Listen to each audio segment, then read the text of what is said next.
کہ کسی بھی کام میں جو صحیح راستہ ہوتا ہے وہ راشد اور رشد کہلاتا ہے. راشد را کے زبر اور رشد را کے پیش کے ساتھ. مثلا اگر آدمی تجارت کر رہا ہے تو وہ اچھے طریقے سے تجارت کرے تو یہ تجارت کا رشد ہے یا تجارت کا رشد ہے. اگر زراعت کر رہا ہے اچھی طرح کرے تو زراعت کا رشد ہے. اگر گھر والوں کے ساتھ اٹھنے بیٹھنے کا وہ طریقہ اختیار کرے جو صحیح طریقہ ہے تو یہ رشد ہے.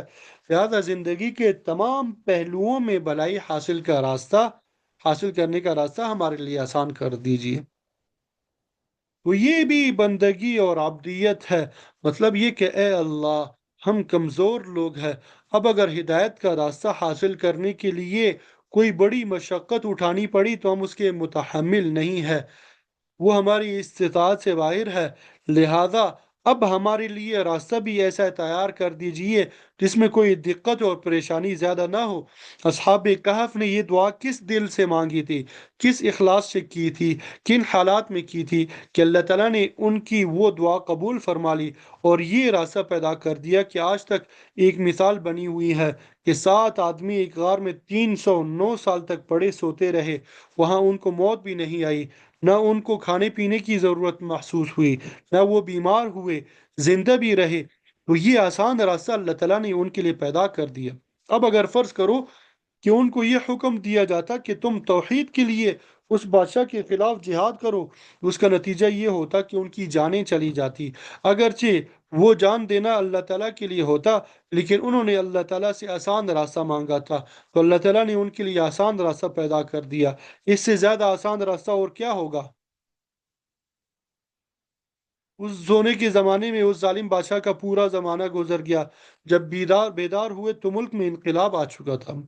اللہ تعالیٰ جب کوئی واقعہ قرآن مجید میں بیان فرماتے ہیں تو وہ صرف ایک داستان اور ایک افسانہ نہیں ہوتا بلکہ اس واقعے کے ایک ایک پہلو میں کوئی نہ کوئی سبق ہوتا ہے. اب اس واقعے میں یہ بیان فرمایا کہ اصحاب کہف نے ہم سے یہ مانگا اور ہم نے ان کو یہ دیا. اس کا کیا مطلب؟ مطلب یہ ہے کہ تم بھی ہم سے اسی طرح مانگو.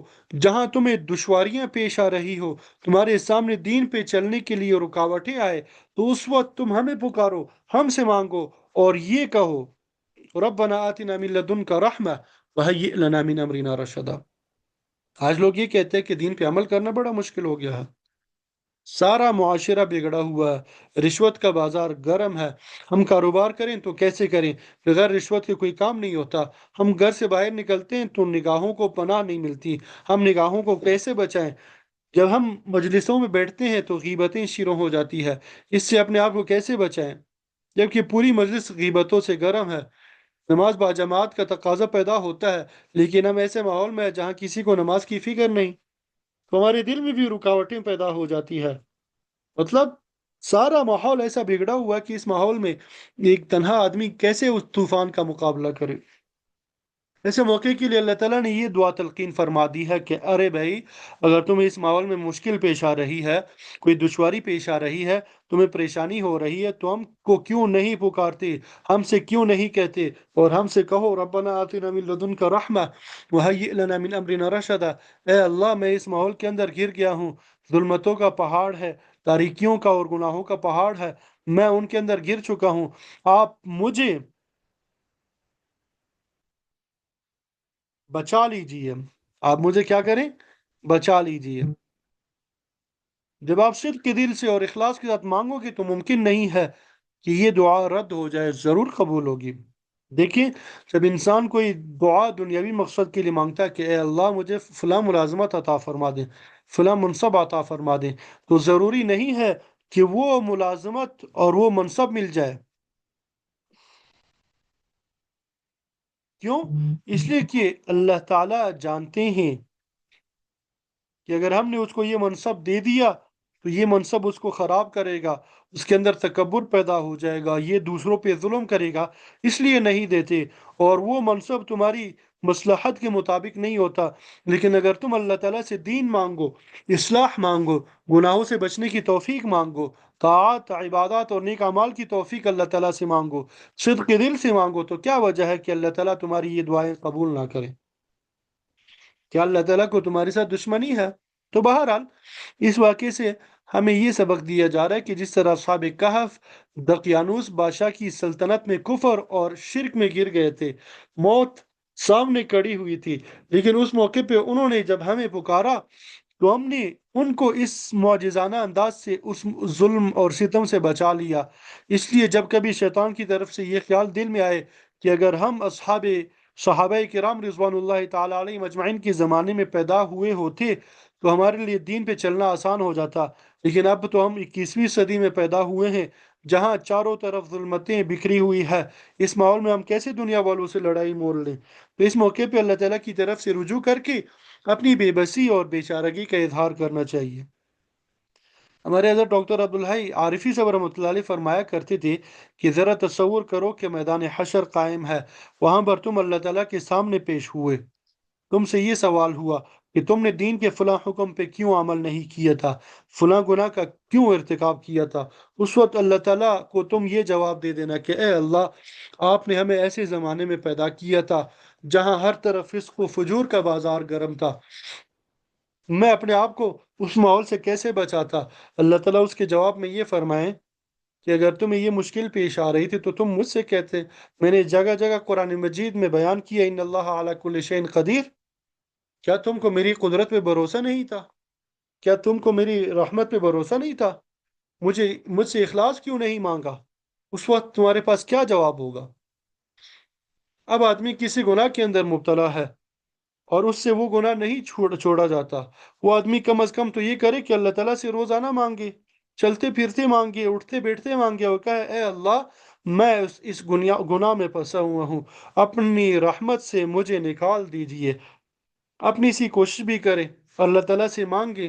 دیکھیں، اصحاب کہف نے یہ نہیں کیا کہ اسی کفر اور شرک کے ماحول میں بیٹھے رہے اور وہیں پر اللہ تعالیٰ سے دعا کی کہ اے اللہ، ہمیں اس ماحول سے نکال دیجئے، بلکہ اصحاب کہف نے اپنی سی کوشش پہلے کی کہ ان سے الگ ہو گئے اور پھر بھاگ کر ایک غار میں چلے گئے۔ اس طرح انہوں نے اپنے حصے کا کام کر لیا اور پھر اللہ تعالیٰ سے دعا کی کہ ربنا آتنا من لدنک رحمہ وہیئ لنا من امرنا رشدا۔ یہی عمل تم بھی کرو، یہی عمل کیا کرو؟ تم بھی کرو، جتنا عمل تم سے ہو سکتا ہے اتنا عمل کرو، اور پھر اللہ تعالیٰ کو پکارو اور کہو ربنا آتنا من لدنک رحمہ وہیئ لنا من امرنا رشدا۔ پھر دیکھنا انشاءاللہ اللہ تعالیٰ تمہاری زندگی میں انقلاب لے کے آئیں گے، تبدیلی لے کے آئیں گے۔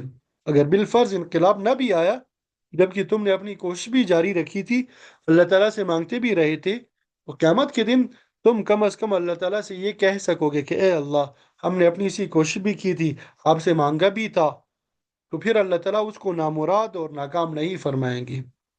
تو بہرحال اس واقعے سے بھی اور اس دعا سے بھی اتنا بڑا سبق مل رہا ہے۔ جو دعا اصحاب کہف نے مانگی یہ الہامی دعا تھی، اللہ تعالیٰ نے ہی ان کے دلوں میں ڈالی، اور یہ دعا خاص ان کے لیے نہیں تھی بلکہ یہ دعا ہم سب کے لیے ہے کہ جب کبھی کوئی دشواری پیش آئے تو اللہ تعالیٰ سے رجوع کرو، اللہ تعالیٰ کے بارگاہ میں منگتے بن جاؤ، اللہ تعالیٰ کی یہاں دینے میں کوئی نہیں ہے، کوئی جو ناشنا سے ادا ہو تو کیا علاج، ان کی نوازشوں میں تو کوئی کمی نہیں، مانگنے والا ہونا چاہیے، ان کی عطا میں کوئی کمی نہیں ہے۔ حکیم الامت مولانا شرف علی تھانوی صاحب رحمۃ اللہ علیہ ایک مرتبہ یہی مضمون بیان فرما رہے تھے کہ کوئی جھولی پھیلانے والا چاہیے، ان کے یہاں دینے کی کوئی کمی نہیں ہے۔ حضرت خواجہ عزیز الحسن مجذوب رحمۃ اللہ علیہ نے حضرت والا سے پوچھا کہ حضرت اگر کسی کے پاس جھولی ہی نہ ہو تو وہ کیا کرے؟ تو حضرت والا نے فرمایا کہ جھولی بھی انہی سے مانگے کہ اے اللہ، مجھے تو دعا کرنی بھی نہیں آتی، اے اللہ، مجھ سے دعا بھی صحیح کرا دیجئے۔ خود آپ صلی اللہ علیہ وسلم اللہ تعالیٰ سے جھولی مانگتے ہیں اور عرض کرتے ہیں اللہم انی اسألک خیر المسئلہ وخیر الدعاء وخیر النجاح۔ لہذا جب اللہ تعالیٰ سے دعا مانگنے کے لیے بیٹھو تو پہلے یہ کہہ دو کہ اے اللہ، مجھے دعا کرنی بھی نہیں آتی، مجھے اچھی طرح دعا بھی سکھا دیجیے اور اس کو اچھے طریقے سے قبول بھی فرما لیجیے۔ اللہ تعالیٰ اپنے فضل و کرم سے، اپنی رحمت سے اپنا تعلق خاص عطا فرما دیں۔ وآخر دعوانا ان الحمد للہ رب العالمین۔